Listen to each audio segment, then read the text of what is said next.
신기한 북한 이야기가 가득한 이만갑. 오늘의 주제 확인해 보겠습니다. 국조선 감시반 행동 수칙. 하나, 모든 임무는 감시에서 시작해서 감시로 끝난다. 둘, 용무가 증거를 짓이겨도 기필코 찾아내라. 셋, 형님을 배반하는 자는 반드시 처단한다. 유령님의 명령, 감시는 우리의 숙명이다.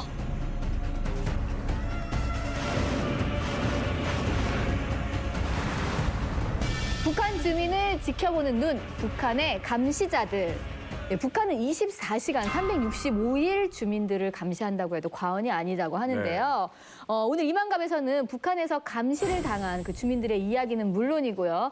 감시를 직접 했던 분들을 모시고 이야기해 보겠습니다. 영화보다 더 영화 같은 북한 감시자들의 이야기 기대해 주세요. 강찬호 선생님, 네. 감시가 이토록 심할까요? 그렇게? 그러니까 아마 전 세계에서 북한처럼 감시를 한 나라는 없을 겁니다, 아마. 정말 모든 국민의 숟가락까지 된 나라가 북한이니까.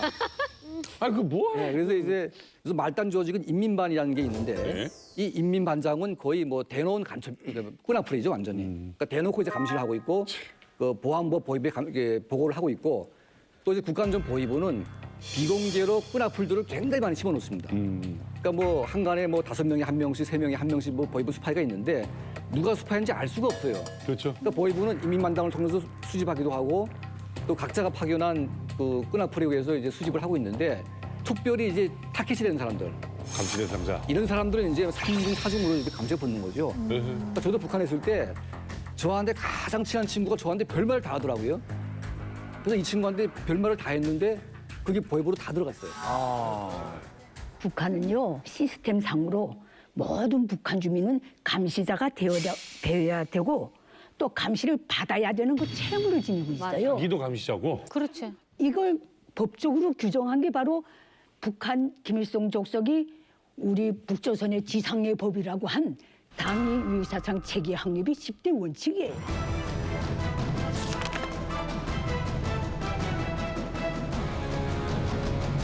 (10대) 원칙을 지켜야 생명권과 생존권을 가져요. 그거, 그 10대 원칙의 60사항 마지막 점까지 요구하는 게 뭔지 알아요? 수령과 전 사회의 인적 관계를 맺는 모든 게 다 감시 대상이 되고요. 대상이. 모든 북한 주민은 그걸 감시할 뿐더러 자기도 감시받고 자기가 감시한 걸 또 보고해요. 그 보고하는 펼쳐놓은 마당이 바로 생활총화예요. 아. 모든 주민이 주, 월, 분기, 년이면 당원들은 당 생활총화, 모든 근로장치는 자기 조직에서 다 근로장치 생활총화를 해야 되거든요. 애들도 한다면서요, 학교에서? 다 하죠. 애들도 하죠. 소년단도 다 하죠. 거기서 참 묘하게 해놨어요. 자기 비판만 하면 안 치질 않아요. 일어나서 생활총화 시키고선 남이 비판을 꼭 해야 앉아요. 남용. 아시죠? 예, 맞아요. 나 비판 및 호상 비판을 해야 내 할 일 다 했구나 하고 자리에 앉을 수가 있어요. 누구를 찍어서 욕을 해야 되는 거네요. 무조건 해야 돼요. 그거 안 하면요.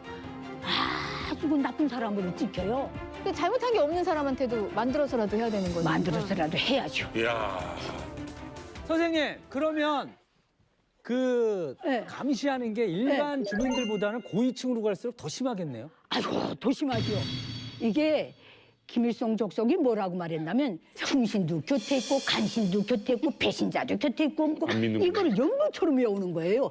자기 가까이 올수록 배신자도 날 확률은 높고 뭐 그잘나게 노는데 왜 배신자가 없겠어요? 그잘나게 노는데 이짝이 충신이 될 확률도 높다는 거예요. 네. 올라갈수록 제일 그 감시가 심한데 이거 저게 집중적으로 내가 신뢰를 들면 황장엽 김덕홍 선생님이 정치망명할 때 그걸 모의하는 거를 다 바깥에 나와서 얘기를 했어요. 아, 네. 너무 더 총이 심하고 하기 때문에 그 상위로 올라갈수록 모든 상위층 1%를 감시하는 게 바로 중앙당 조직 지도부 직속의 창강안전부라는 거대한 비밀 기구예요. 걔들도 서로가 또 감시할 거 아니야, 그 안에서도. 그렇지요. 그 아주 요상한 나라를 유지하자니까 네. 그런 게 없으면 안 되는 거예요. 그래요. 김정인의 장남 김정남이 말레이시아에서 독침에 의해 피살된 것으로 확인됐습니다.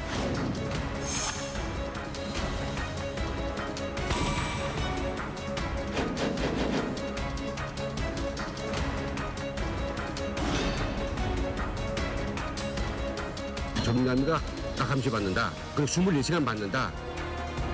감시자들이 왁 쓸어왔다가 또 싹 없어지고 할 때는 너무 공포를 느낀다.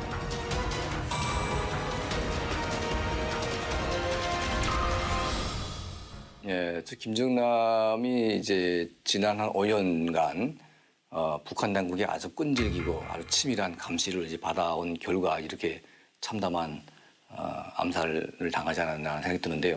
그러니까 아마 장성택과 김정일이 살았을 때에는 북한과의 커넥션이 연결돼 있었기 때문에 그렇게 막 감시당할 이유는 없죠.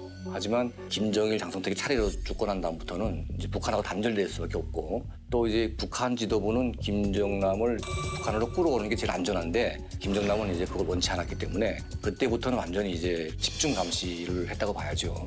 그래서 김정남에 대해서 뭐 동선 파악은 물론이고 또 이제 김정남의 뭐 핸드폰, 노트북 이런 것들을 집중적으로 다 해킹을 해서 매일매일 아마 뭐 하는지 아마 감시를 했다고 봅니다. 그러다가 아마 최근에 김정남이 이제 정치적으로 어떤 결단을 내리는 징후가 보이니까 이건 아마 이제 북한 지도부가 더 이상 방치하면 안 되겠다 이렇게 판단을 한 것 같고요. 그래서 아마 정교한 어떤 암살 방법이 아닌 지나가다가 사고 나는 식으로 이렇게 막 죽이려고 했는데 결과적으로 아주 북한의 어떤 그 암살임이 더 드러나게 만드는 그런 식으로 지금 문제가 발생을 한 것 같습니다. 그 사람을 감시하다 못해 언어 능력을 가진 동물도 감시 대상이에요. 앵무새 이런 거요? 앵무새죠. 앵무새. 네. 평양동물도 웃겨요. 네. 동물도 선물동물이면 동물도 신분이 높고요. 그저 개돼지처럼 흔한 거는 그 신분이 낮아요. 그러니까 이제 평양동물원이 그 앵무새랑은 다 선물동물들이거든요. 그렇죠. 아프리카의 어느 대통령이 김일성한테 줬어 뭐 어째서 그렇지. 이 새들은 교육도 잘해야 돼요. 근데 그 애들이 갑자기 막 쓰러서 앵무새가 말을 한다는 거 알고 안녕하십니까 충성 효성 자꾸 말을 시키는 거예요.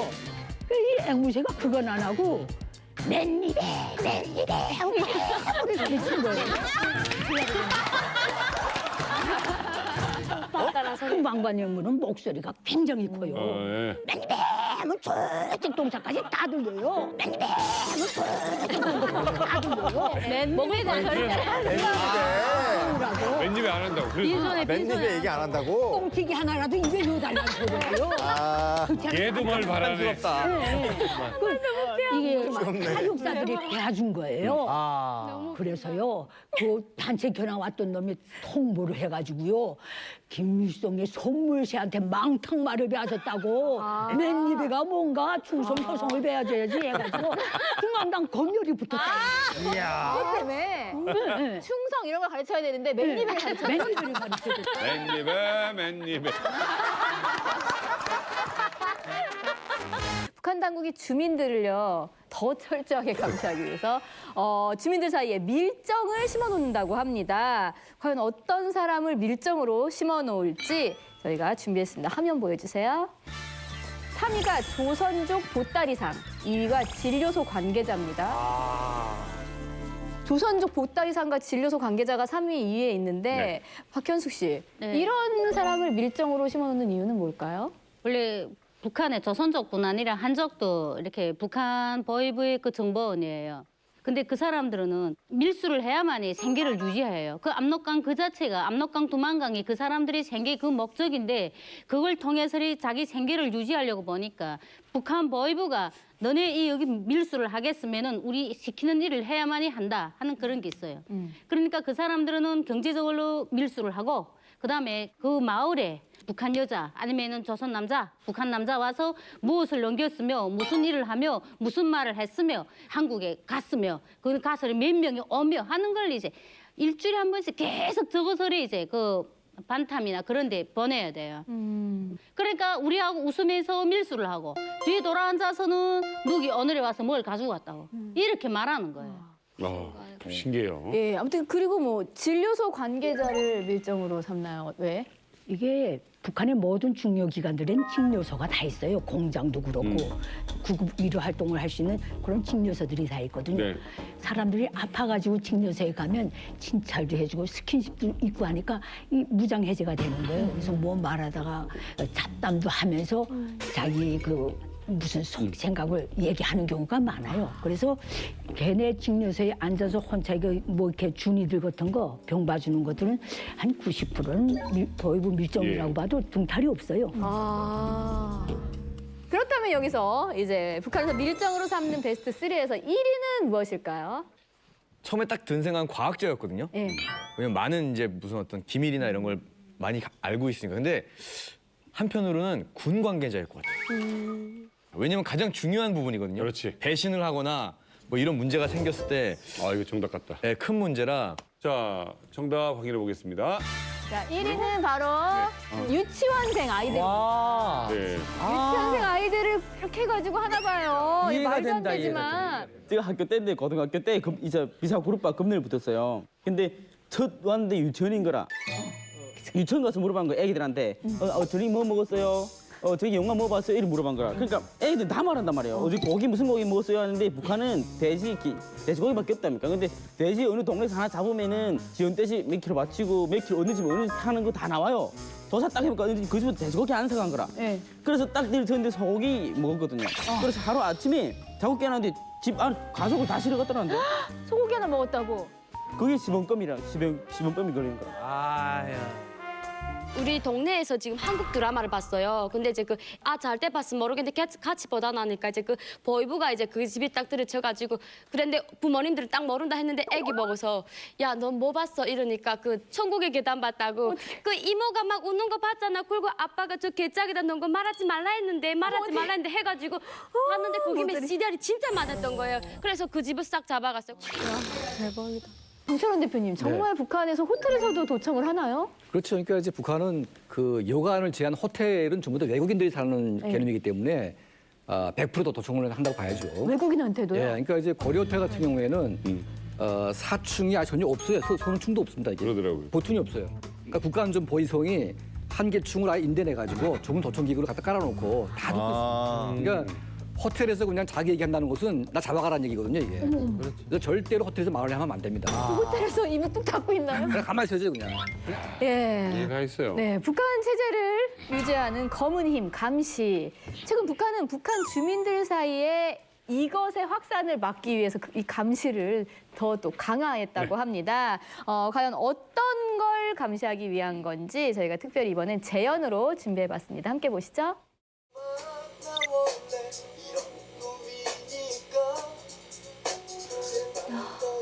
잘한다, 야.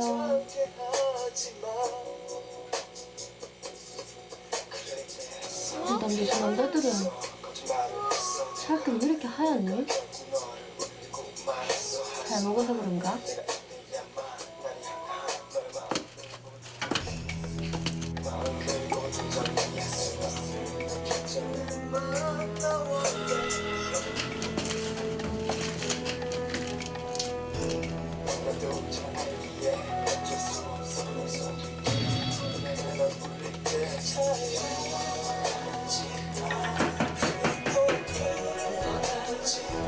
얼른 치우면 되잖아.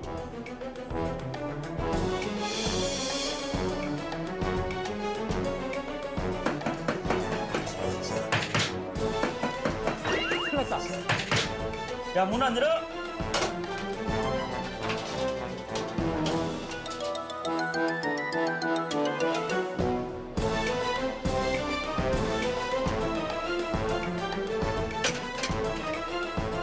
야, 문 앞에 기자하는 거 없어? 없어, 야, 문 앞에 기자하는 거 없어? 없어. 무서워.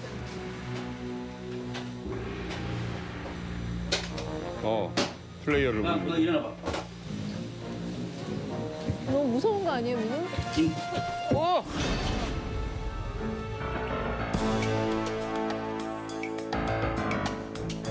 너 이건 확실하게 그래. 한국 이대로 먹. 너희 들어 이거. 먼저 가자. 형한테 한 번만 봐주셔. 너 그래. 야, 근데 저는 궁금한 게 이렇게 몰래 보다가 치우면 사실 되긴 되잖아요. 어디 이렇게 좀 은밀한 곳에 치우면 되는데 저렇게 불신검문을 집에 안까지 들어올 수 있는 거예요? 그거요. 전기선을 내리고 들어가요. 그치. 예. 전기 혼자 내리면. 수검을 할 때는 그러면 못 꺼내게. 옛날에 비디오나 이런 거는 못 꺼내잖아요. 그렇죠. 전기선 내리고 들어가요. 그리고 보통 모르는 사람이 문 두드리게 되면 요즘엔 그래서 저런 단속 요원이 오기 때문에 문을 안 열어줘요. 그러니까는 앞에다가 친구, 친한 친구 이렇게 어서라. 야, 너 쟤랑 친하지? 알잖아요. 그러게 되면 분명히 지금 전기 왔으니 얘네 보고 있을 것 같으니까 야, 앞서라. 누구야 하고 불러라. 친구 목소리 듣고 우린 열어준단 말이에요. 우리 한국처럼 뭐가 이렇게 내다보고 이런 게 없으니까 친구 목소리 왔니 하고 딱 하는데 딱 들이닥치게 되면 빼도 박도 못하는 거. 왜냐면 들이닥치는 순간에는 이미 요거 개폐기를 전기 개폐기를 딱 내려놓고 들어가니까 CD도 못 빼고. 그러니까 요즘에는 옛날에는 DVD 할 때는 완전 그것 때문에 당한 사람이 많아요. CD를 못 빼니까. 자, 오늘 여기서 또 증언을 해줄 분을 모셨죠. 네, 정말 놀라지 마십시오. 북한에서요. 실제로 한국 드라마나 영화를 시청하는 주민들을 감시한 감시자가 이곳에 오셨어요. 백구검열 상무에서 한국 영상을 단속한 장세율 선생님 소개합니다. 어서 오세요. 지난번에 해커 양성소인 미림대학 맞아. 출신이시고 우리 진짜 지식인이시고 말씀도 엄청 너무너무 똑똑하신. 잘하셨는데 오늘 이 증언을 하시는데 조금 망설임이 있으셨을 것 같아요. 네, 사실 미림대학에서 배운 그 지식, 기술 때문에 제가 이제 백구 상무에 발탁이 된 거나 같죠. 그 연결선에 있는데 저는 이게 기술조입니다. 그러니까 기본 성원이라기보다는 보장 성원으로 이제 동원이 됐었습니다. 네. 근데 이런 얘기하면은 좀 사실은 사람들이 좀 싫어할 수 있는 얘기들이죠. 그렇죠. 우리 북한 주민들이 제일 많이 당했다고 해도 과언이 아닌 것이 바로 이제 백공고 검열 상무거든요. 네. 그래서 지금 90년대 고난의 행군 때부터 오늘에 이르기까지 백구 상무에게 단속돼서 우수 성분도 박탈이 되고 수용소 내지는 교화소, 이제 노동단련대 이쪽으로 간 분들이 다른 범죄에 비해서 상대적으로 제일 많습니다. 네. 그래서 또 백구 상무에 동원됐다는 것 자체로도 저는 이제 죄송스러운 일이고 정말 피해자들에게는 미안한. 근데 뭐 오늘 증언이 이만갑에서 꼭 필요한 이야기이기 때문에 오늘 용기를 내서 말씀을 해주십니다. 그 먼저 그거부터 여쭤볼게요. 저는 아까 백구라길래 우리는 백구 하면은 강아지 생각을 했거든요. 근데 숫자로 백구네요. 백공구. 백공구라고 합니다. 백공구. 백공구가 뭡니까? 2000년도에 그 김정일이 당중앙위원회 지시문으로 하달을 했습니다. 고난의 행군 시기 우리 경제적 이 고난을 악용을 해서 반공화국 선전물들을 저기서 많이 들여보냈다. 그래서 그게 우리 주민들이 많이 지금 노출돼 있고 또 유포하는 자들, 고의적으로 유포하는 자들이 많다. 이제부터는 사상 전을 펴야 되겠다. 전쟁을 선포를 한 날이 바로 10월 9일. 그래서 백공구가 이게 검열 상무는 당중앙위원회에서 조직이 됐다고 할지라도 이 연합 조직입니다. 그 당 그리고 이제 행정 그리고 입법 이 통합체로 해서 모든 성원들이 뭐 보안소 검열 성원만 있는 게 아니라 보위부 그리고 이제 인민위원회 그리고 당기관 그리고 또 이제 군부는 또 이제 군부 내에서 또 이제 하고 해서 국가기관이 전체 다 포괄된 그런 검열 기관이라고 보시면 됩니다. 야, 굉장히 좀 북한 주민들이 좀 무서워하는 기관이에요. 그렇죠. 그러니까 여기 연합 상무를 묻게 된 배경이 뭐냐면 인민보안부나 이제 국가안전 보위성이 이제 하게 되면 이게 하나의 조직이기 때문에 뇌물만 주면 다 풀려나게 돼 있거든요. 그러니까 그렇죠. 뇌물로 자꾸 이게 무마가 되니까 이걸 막기 위해서 여러 조직을 하나로 만들어가지고 뇌물 구조를 막으려고 이렇게 한 겁니다. 이게. 1군구도 그룹바예요? 그렇죠. 이제 검열 그룹바 거기에서는 쿨업 같은 이제 이런 거를 그룹바라고 하거든요. 그러면 상무가 우리가 생각하는 전무, 상무, 이사 그게 아니라 서로 이게 서로 합동해서 한다. 네, 합동을 해서 한다는 이제 쿨업. 직책인 줄. 난 상무님이신 줄 알고. 저는 이제 전에도 얘기를 들었었거든요. 북한 사람들이 CD를 구해서 이제 우리나라 드라마랑 뭐 예능 프로그램이랑 노래를 듣는다. 근데 저는 아 진짜? 그랬었는데 진짜로 이렇게 좀 많은 사람들이 그걸 구해서 이렇게 보고 듣나요? 저는 이제 그 북한에 있을 때 이제 뭐 트윅스랑 뭐 자명고 같은 이런 드라마를 이제 보다가 이제 들킨 친구들이 있어요. 근데 지금은 백공구 상무가 엄청 많이 발전됐거든요. 그래가지고 이제 앞에다가 이제 그 뭐 약간 괜찮은 CDR을 앞에다 많이 넣고 이제 그거 본 다음에 그건 저리 아공간에다 다 집어요. 불태워버리고 그리고 USB 같은 경우에는 이제 그 보고 다시 지우는 기계가 다시 나왔어요. 그래가지고 보고선 저리 다 지워버려요. 북한 같은 경우에는 TV를 틀면요. 채널이 only one이에요, 대부분은. 근데 한국은 채널이 엄청 많고요. 그리고 대부분 북한에서 나오는 영상물은요, 다 선전용이에요. 방과수님께 충성하자, 배가 고파 당장 뒤지겠는데 맨날 충성하고 열심히 일을 하래요. 그러면 이게 현실적이지 않잖아요. 근데 한국 드라마는 어때요? 희망을 줍니다. 그 본부장님 만나면 이 캔디가 그리고 진짜 북한 드라마에서 전혀 볼 수 없는 그 어떤 이상, 희망, 그리고 그 남한은 분명히 벌보고 굶는 거짓말 듣기려고 그런다 했는데 너무나 못 사는 그 서민도 막 상다리 부러지게 먹는 거예요. 그게 너무 이게 저희가 받은 거랑 너무 다르니까 동경을 하게 됩니다. 그럼 이거 계속 보고 싶어하는 욕구가 생기는 거죠. 근데 원초적인 질문을 해야 될 것 같아요. 왜냐면 제가 많은 분들이 이 이만가를 보신 분들이 그 질문을 하세요.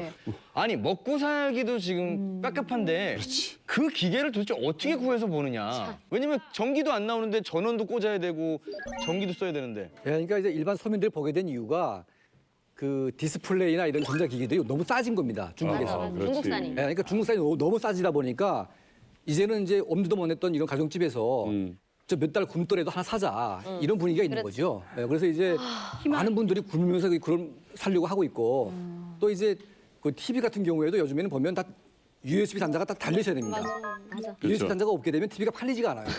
왜냐하면 단자를 넣는 이유는 나만 드라마를 보기 위해서 이게 사는 거죠. 그럼 저 두 가지가 궁금한데 괜찮아요? 괜찮아요. 처음 나와서 그럼. 저도 그랬어요. 네, 두 가지가 궁금한데 그러면은 그 한국 드라마, 한국 노래를 접하는 사람들이 얼마만큼 많은지. 더 말해봐야 잔소리죠, 솔직히.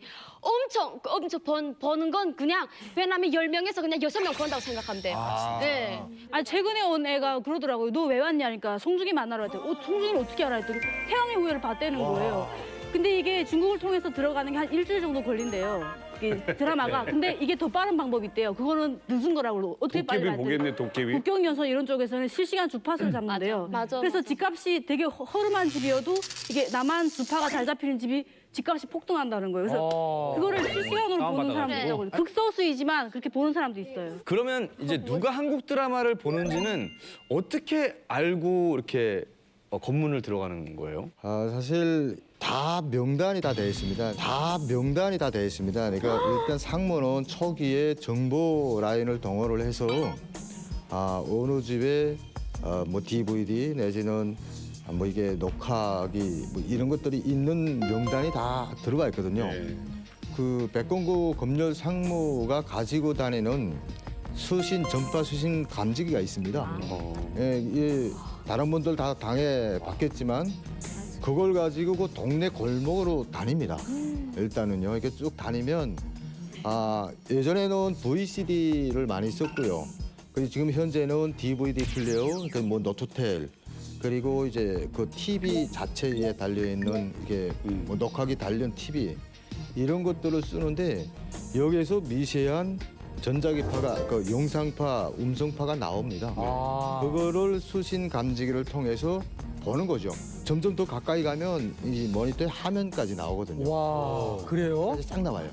네, 그래서 이 집이구나. 그리고 알고 그 집을 치는 거예요. 그 외에는 이제 신고제, 이제 감시 체계에 의해서 신고제에 의해서 이미 전에 상무 쪽에 들어온 명단들은 무작위로 그 집을 향해서 가는데 기본 행동 규칙은 자기가 맡은 관할 지역이 있거든요. 순찰조들은. 그래서 그 순찰조들이 매일 저녁 돕니다. 이제처럼 수신 감지기를 가지고 그렇게 해서 잡는 거죠.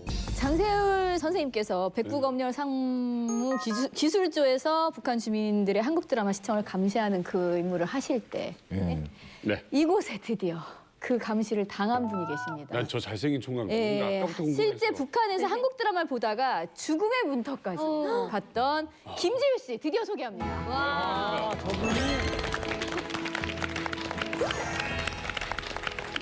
네, 안녕하세요. 저는 양양도 예산에서 온 김지우라고 합니다. 저는 북한에 있을 때 한국 드라마를 많이 봤어요. 뭐 가을 동화나 늑대의 유혹, 꽃보다 남자, 뭐 개화늑대의 시간 등등 여러 가지 드라마를 많이 봤는데요. 한국 드라마 때문에 공개 재판까지 갈 뻔했는데요. 그 이야기를 저 이만갑에서 이야기하도록 하겠습니다. 자, 김지우 씨 잘생겼는지 송희 씨가 뭐 한강도 왜 그래요? 아니 되게 딱 보니까 북한 사람 딱 완전히 한국 드라마를 너무 잘 보게 생겨가지고요. 네, 왜냐면 약간 조금 좀 한국 드라마를 보신 분은 스타일이 달라요. 머리 자체가 달라요. 그래가지고 약간 담아서 향수도 좀 많이 뿌리게 생겼구나 이렇게 딱 느껴져요.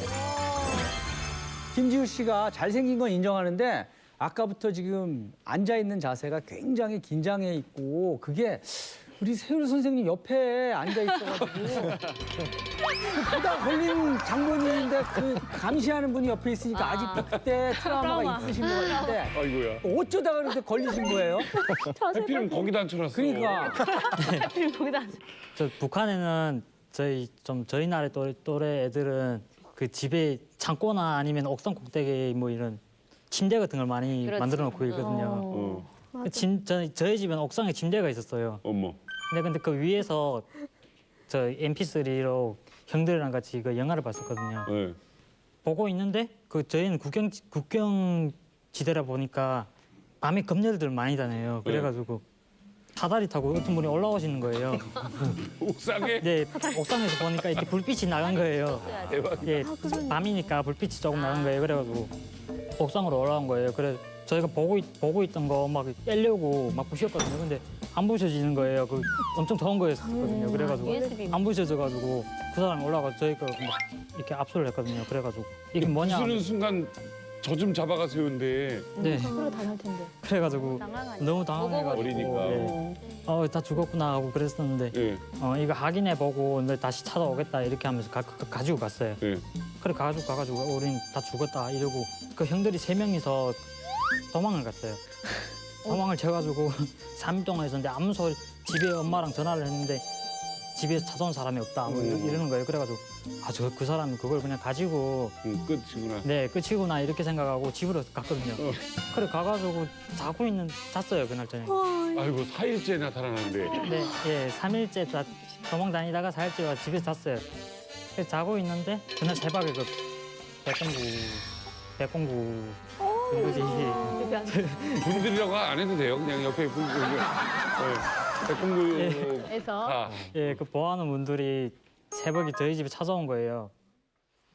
저는 왜 데리고 가냐 그랬거든요. 그러니까 이런 일에서 뭐 여기서 이런 영화가 나왔기 때문에 일단 가자 해가지고 그래 갔거든요. 그래 갔는데 들어가자마자 저 음포를 넣는다고 처음에는 엄청 때리더라고요. 몸 부위를 막 주먹을 막 치고 그래가지고 진짜로 저는 이거 어디서 났냐 해가지고 저 강에서 주웠다고 했어요.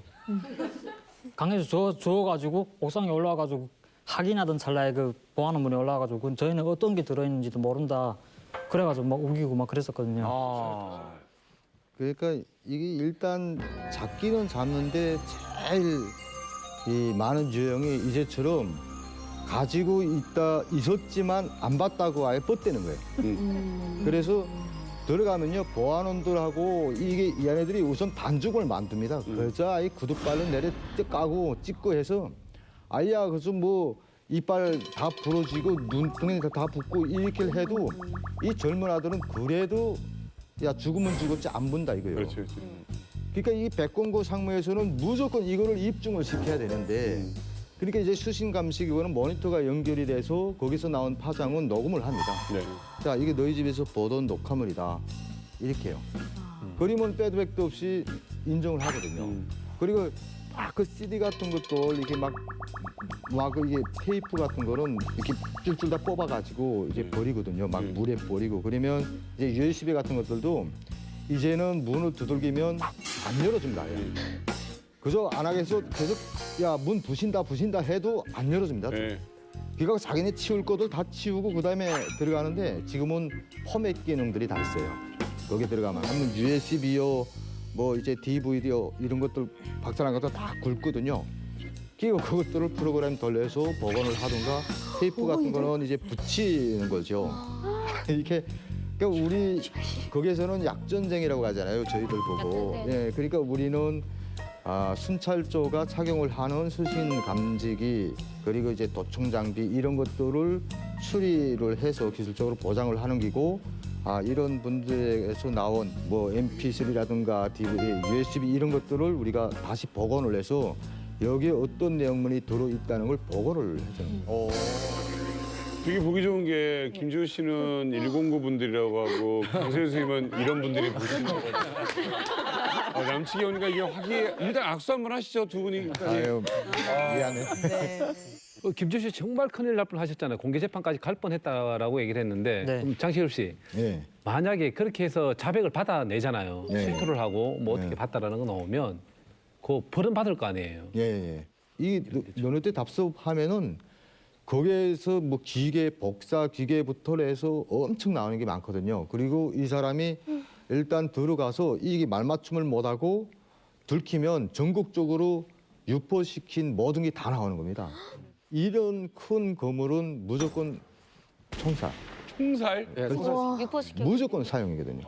와, 그러면 지우 씨는 재판까지는 안 갔어요? 네, 재판 가려고 했었는데 그 일이 이순으로 재판 가기 전에 도망쳤어요. 도망쳐서 어디로 갔어요? 탈북 간 거예요. 탈북 간 거예요. 잘했다. 진짜 저는 궁금한 게 사실 뭐 총살 얘기까지 나올 정도면 목숨이 위태로운데 왜 그렇게 계속해서 보시는 거예요? 보지 말라고 하니까 더 궁금하고 그리고 눈을 들어서 중국 땅 보니까 너무 현란해요. 그리고 못 사는 헐벗고 굶주린 남조선 인민들이란데 한 번 딱 봤는데 너무 멋있어요. 그래, 야, 저 우리 북한처럼 선전용일까 하고서 봤는데 머리 새하얀 어르신들도 여자들이 뭐 승용 차를 몰고 가요. 운전해요. 와, 나도 여자인데 나도 인간인데 난 왜 저렇게 못 살까 하면서 거기에 대한 걸 많이 생각하게 돼요. 세월 선생님, 그러면 잡았어요. 근데 이쪽에서 뭔가 좀 이렇게 주면서 좀 봐달라 그러면 그런 것도 좀 있습니까? 자, 이게 혼자 갈 때 보안소 혼자 가는 게 아니지 않습니까? 그러니까 이제 인민위원회에서 파견된 순찰성은, 보안부에서 파견된 보안원, 그다음에 단기간에서 나온 또 당일분 같이 가지 않습니까? 근데 이 세 명이 소통을 한다는 게 서로 다른 조직 성원들이 이게 같이 이 사람이 돈을 딱 내밀어도 이게 서로 감시를 해야 되는 조건에서 그거를 선뜻 받아서 가르지를 못한다 이겁니다. 그러니까 야, 튀어 이 새끼도 사람 잡자 그래 하고 아이야 거기에서 더 폭력으로 들어가야지 옆 사람들한테 뭐 좀 잘 보여야 되고 제대로 보이니까 그런 게 안 통하는 거죠.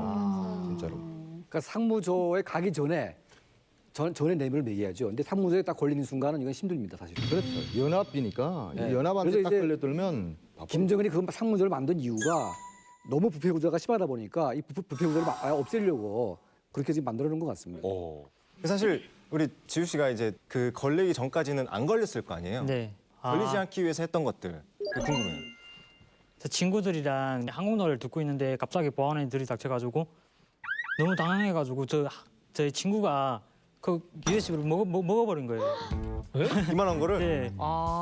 그래 먹어버린 거예요. 그래가지고 들어온 다음에 우리는 그때 중국 USB 마침 또 옆에 있었거든요. 그래가지고 이거 들었다. 근데 뭐 그런 적이 있었어요. 예. 중국 거는 좀 맞아요? 예, 중국 노래는 뭐 괜찮아요. 그나마.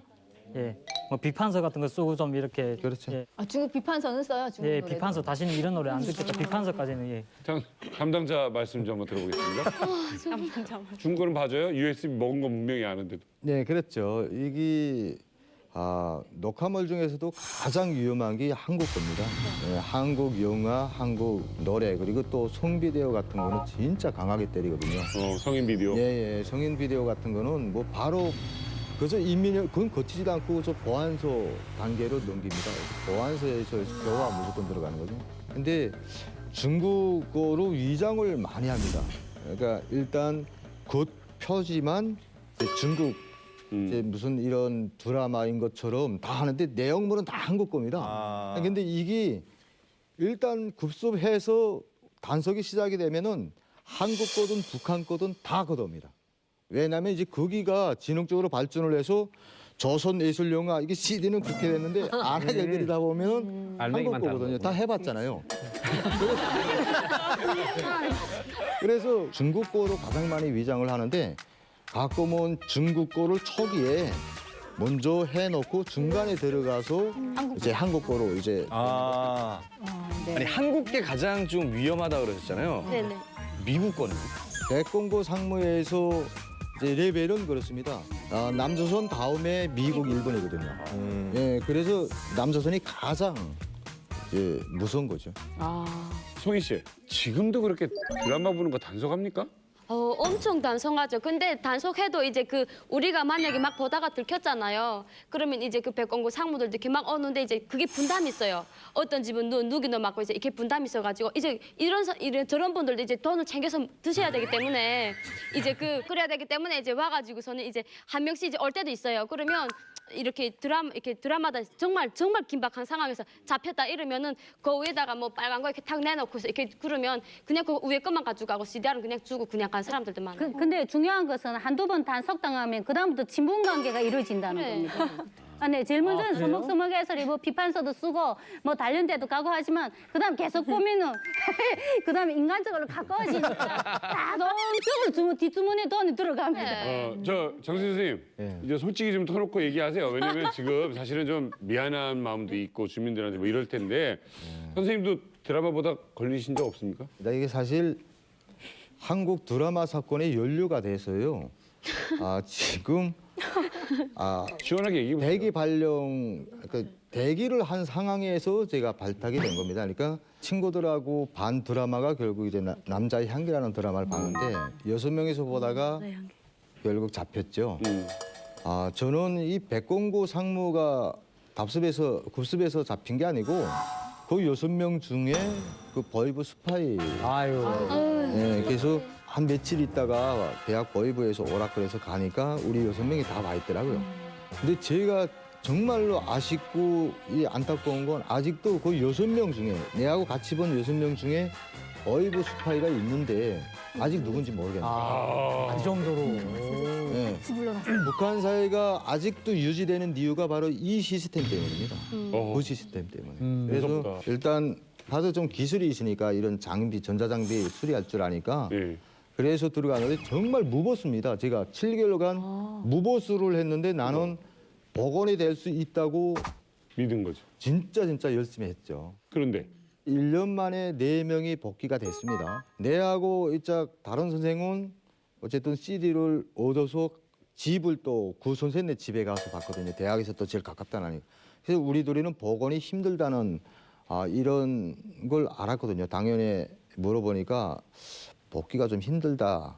사실 그때부터 제가 한국 드라마 더 열심히 봤습니다. 한국 드라마 더 열심히 봤습니다. 잘하셨죠? 이렇게 된 거. 예. 그래서 참 이게 이 친구 같이 백공구 상무에 진짜 그 피해를 입은 사람들한테 이 자리를 빌어서 정말 용서를 빌고요. 근데 저도 또 할 소리는 있습니다. 저도 영리용을 당했고 정말 그렇게 열심히 하면은 또 복원될 줄 알고 그 충성을 보인 거죠. 그렇죠. 어쨌든 용기 내서 이렇게 증언해 주신 우리 장세율 선생님 고맙습니다.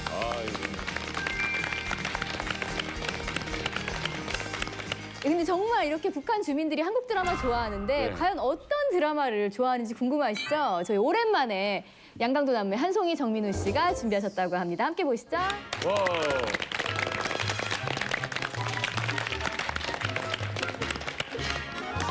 시청자 여러분 안녕하십니까? 오랜만에 양강도 남매가 다시 뭉쳤습니다. 오늘은 이만갑 탈북민 난민애들이 뽑은 남조선 화제의 록화물을 소개해드리겠습니다. 먼저 3위. 너만 보인단 말이야.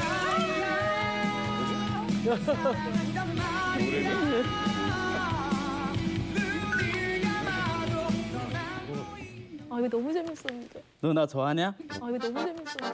너 나 좋아하냐? 백공고 그룹바가 들이닥쳐도 이 드라마만큼은 절대 포기할 수 없다. 남조선 간부집 학생들의 진한 사랑 이야기. 상속자들이었습니다. 다음 이 함께 보시죠. 너무 멋있어. 연호의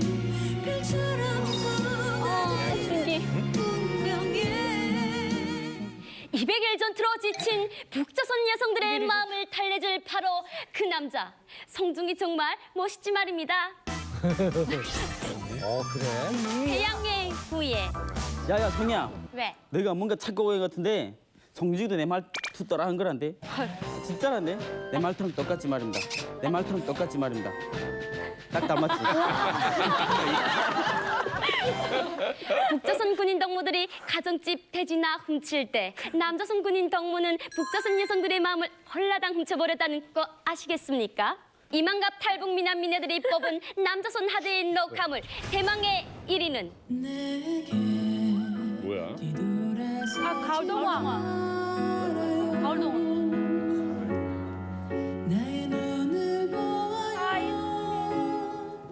남조선 주민들보다 북조선 주민들이 더 많이 본 드라마 가을동화였습니다. 사랑? 이제는 돈으로 살 거야. 얼마냐? 얼만데? 아우 씨. 오야야 사랑도 돈으로 사는 이 자본주의 날라리 풍정 보시라요. 남조선에는 돈 없으면 사랑도 못한단 말입니까?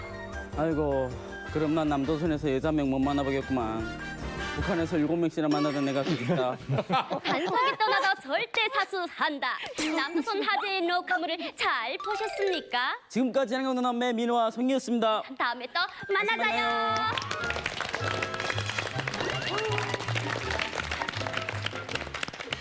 네, 어서 오세요. 저녁 씨 나오는 줄 알았네요. 그러니까 대박 진짜. 안녕하세요. 북한에서 저는 딱 21명 뽑는 난파공작에 선발돼 혹독한 훈련을 받았던 김성란입니다. 저는 난파공작원이 되기 위하여 북한의 주체 사상, 러작, 문헌 그리고 탄도 던지기와 사격, 영어, 한문은 물론이고 남한 언어와 노래까지 배웠는데요. 오늘 이만갑에서 북한 특별관리대상 옥가에서 받았던 난파공작원 교육생에 대한 모든 것을 낱낱이 밝히겠습니다. 자, 오늘 저희한테는 신기한 일이에요. 사실은 좀 너무 특이하고 뭐 비밀에 감춰져 있던 그런 이야기라서 오늘 그 편안하게 하시고 싶은 얘기 하시길 바라겠습니다. 네, 감사합니다. 어떻게 난파공작원으로 뽑히게 되신 건가요? 북한에 있을 때 키가 160 이상이면 선발이 되더라고요. 네, 그리고 학교 때 예능적인 그 서서 활동을 했다던가 아니면 학교 성적 그리고 집안 토대를 많이 보았습니다. 몇 살 때쯤에 그런 걸 보게 되는 거예요? 저는 고등 중학교 3학년 때 네, 학교에 이제 낯선 차가 와서 운동장에다가 팔 한 1m 간격으로 쫙 세워놓고 이제 책을 쥐고 다니면서 학생들 앞을 다니면서 자기네가 눈으로 보면서 이름을 적더라고요. 근데 제 앞에 와서 딱 멈추면서 이제 교무장실로 오라. 네, 그래서 갔어요. 가니까 이제 머리도 올려봐라, 뭐 치마도 들어보라, 네, 뒷모습, 옆모습, 다리가 흐르는가. 다리 붓는 거 보는 거죠? 네, 그런 것 같습니다. 그래서 그 다음엔 또 어떤 3학년 때 그렇게 선발이 돼서 이제 시당 옥가에 오라 해서 시당 옥가에 갔습니다. 시당 간부가에 가니까 간부가에서 미팅도 하고 그리고 그때부터 이력서도 제출을 했고 그리고 건강검진을 이제 3개월에 한 번씩. 와. 그럼 계속 잘 자라고 있는가를 보는 거예요? 네, 건강에 이상이 없나. 네. 내시경 이런 것도 해요? 신체검사 일체 다 하지요. 속까지? 네, 속까지 다. 네. 3개월에 한 번 내시경을. 내시경도 하고 뭐 솔직히 여자들이니까 산부인과 검사도 하고 피부도 보고 이거 이비과, 치과, 이비인후과, 이빨이 네, 겁나 가뿐하게 있나 그런 시력도 것도 볼 거고. 네, 시력도 보고 키, 체중, 네 이런 것도 다 보게 됐습니다. 난파공작원 관리가 진짜 보통이 아닌데 난파공작원으로 뽑히고 바로 훈련에 들어가셨나요? 87년 3월에 신체 검사를 평양에서 하고 네. 집에 왔다가 소환장이라는 빨간 네, 종이에 네. 하얀 소환장이라고 쓴 그런 소환장을 받게 됩니다. 네. 그래서 이제 기차를 타고 평양역에 내리니까 이제 옷가에서 안경을 낀 이제 선생님들이 나와서 네. 기다려서 아. 제가 그 선생님들의 차를 타고 고려 호텔에 있는 40층 고려 호텔 뒤에 40층짜리 초대소가 있습니다. 오, 그래요? 네. 그 초대소에 39층에 올라가니까 한 40명이 왕 것 같습니다. 40명이. 여자들만? 네. 그때 가보니까 이미 전에 저희들이 인물 사진을 찍어간 사진들이 다 컬러로 돼서 다 붙여져 있었어요. 그래서 40명인데 한 번에 미팅할 때 10명씩 이렇게 1번부터 10명씩 해서 들어가서 미팅을 하는데 그때 보니까 이렇게 배가 나오고 막 사복을 입은 간부들이 앉아서 미팅을 해보고 그리고 그 다음에 이제 최종 선발을 21명으로 네, 단정 짓는. 오, 뭐 첩보 영화 보는 것 같아 완전. 아니 왜 21명이에요? 아, 그때 당시는 대한민국에 21개 군단이 있다고 해서 네, 한 개 네, 전투원이 군단장 한 명과 맞선. 이렇게 난파 공작원이 되려면 또 훈련을 받으실 것 같아요. 어떤 훈련을 받으셨나요? 아, 저희 입소식을 네, 5월에 했습니다. 87년 5월에. 근데 오흥윤이라는 분하고 오룡방이 정찰국장이 할 때입니다. 그때 오셔서 입소식을 하고 이제는 난파 공작 훈련을 받는 연락서라고 이제 명령서를 발표했는데 사실은 군인이라고 하면 상급에게 다가가는 뭐 보고법이라든가 군사 규정이라든가 네, 이런 훈련을 하는 것이 아니라 진짜 특수 훈련을 하더라고요. 네. 우선 정치 사상적으로 멘탈적으로 본인을 준비해야 되고 그리고 육체적으로도 준비를 해야 되는데 사교, 격술, 단도 던지기, 윤전기제 그리고 남조선 노래, 춤 네, 이런 것도 배웠고 그리고 남조선 신문 네, 저희는 대한민국에서 신문이 한 주일 풀어서 밀려봤거든요. 아니 그러면 우리나라 신문을 북한에서 보셨다고요? 네. 그때 배운 노래 중에 기억에 남는 게 있으면 한 곡 들려도 될까요? 그때 배웠던 노래 중에는 그 울릉도 트위스트 네. 완전 회식용으로 가르쳐 주시는 회식용. 울릉 울릉대는 가슴 안고 연락선을 타고 가는 울릉도라 뱃머리도 신이 나서 노래도 트위스트 잘하시네. 아름다운 울릉도. 정말 죄송하지만 성나 씨. 나 이거 엄청 얼굴 빨개지셨어요. 아니 나 진짜 좀 뭐한 게 이거밖에 몰라. 난파 공작원 교육인데 네. 그렇게 벌리면 대부분 북한에서 온 거 알걸요? 울릉도를 트위스트도 근데 김성란 씨 아까 이 말씀 중에 우리 대한민국 신문을 여러 가지 다 본다 그랬잖아요. 그러면 그게 대한민국의 실상인데 어렸을 때부터 배웠던 남한이 뭐 정말 못 살고 뭐 정말 힘들게 살고 이런 거하고 이건 다르잖아요. 정치, 사회, 문화 다. 네. 그럼 그때 뭐 혼란 이런 건 없었어요? 혼란이 있었습니다. 그래서 저는 왜 이런 교육을 하나 학교에서 교육을 주는 거하고 지금 실제 와서 교육을 받는 것이 너무 다른데 왜 이런 교육을 하냐고 물어보니까 너희들은 정치 사상적으로 육체적으로 튼튼히 준비해서 대한민국에 가서 임무를 수행해야 되기 때문에 조국에 바친 몸이나 같다라고 하기 때문에 네, 이런 교육을 필수적으로 받아야 된다. 오히려 그걸 하면서 더 남한에 대해서 더 좋은 감정이 생길 수도 있겠어요. 그렇죠. 그래서 저는 그때 나도 기회가 되면 꼭 대한민국에 가버리라. 궁금한 게 그러니까 노래랑 뭐 춤은 배울 수 있잖아요. 근데 네. 남한 말은 어떻게 배워요? 아, 남한 말은 그 드라마가 네, 많은 역할을 하지요. 영화를 배워주면서 네, 그때 당시 아이 역을 하는 영화가 한이슬이라는 영화가 있었어요. 그 영화를 처음에 봤고 그 영화를 본 데 기초해서 이제 소형 탭불을 하나씩 줍니다. 네. 그래서 거기다 녹음을 시켜가지고 제주도 말은 뭐 이쪽 끝에서 저쪽 끝까지 뭐 어떻고 그런 말을 자꾸 자기가 네, 반복해서 듣고 연습해보고 이런 식으로 한국말을 네, 배우게 됐어요.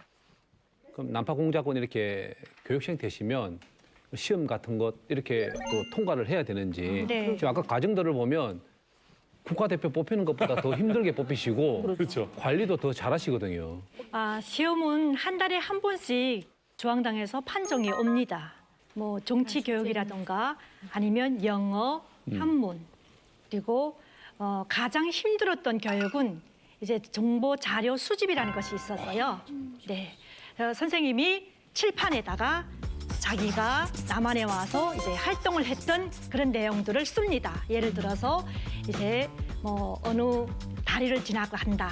그럴 때 외국 옷차림을 한 외국인들이 30명이 지나가는데 그때 이제 트렁크를 잰 분은 몇 명이고, 네 그리고 트렁크를 안 진 분은 몇 명이다. 그분들을 통과해서 가다가 이제 수림이 낮이는데 비행기가 몇 대 있고 이런 지형적인 숫자를 많이 가리키는 그런 네. 그러니까 한 번에 사진 찍듯이 딱 보고 잠깐 보고 거기에 트렁크를 가진 사람이 몇 명이고 이걸 연습하는 거잖아요. 그 이제 21명이 좁혀진 거 아니에요, 그렇죠? 예. 그럼 그 21명이 모두 다 난파 공작에 대한 임무를 실제로 받았나요? 훈련은 받았지만은 대한민국에 한 번도 와보지는 못했습니다. 아, 왜요? 네. 그게 3년 넘어서 하다가 정찰국 5부장이 이제 안기부 돈을 먹고 저희들에 대한 자료를 대한민국에 팔았다. 그래서 저희는 이제 국가적으로 해체를 시킵니다. 네. 그럼 어떻게 하시나요? 그냥 보내주나요, 집에? 아니죠.